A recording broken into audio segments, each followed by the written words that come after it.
Урматтуу мекендештерим, мына бүгүн 9 май жеңиш күнү ар бир кыргызстандык үчүн ыйык күн. Биздин жаркын келечек үчүн өз өмүрлөрүн ардаган аталарыбыздын, чоң аталарыбыздын элесине таазим этебиз.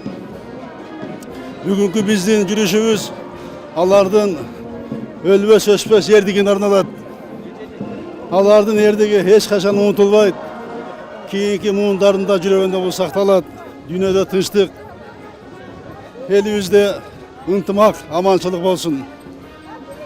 Дорогие кыргызстанцы, уважаемые соотечественники, сегодня великий день, День Победы. Я поздравляю вас с этим праздником. Мы сегодня живем под мирным небом. Этим мы обязаны нашим отцам и дедам, которые ценой своей жизни нам принесли эту мирную жизнь.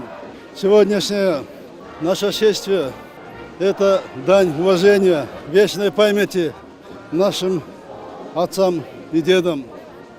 Наш священный долг – это всегда помнить и чтить об их подвиге. Еще раз поздравляю всех с этим великим праздником. Пусть всегда на земле будет мир и в родном Кыргызстане тоже. С праздником!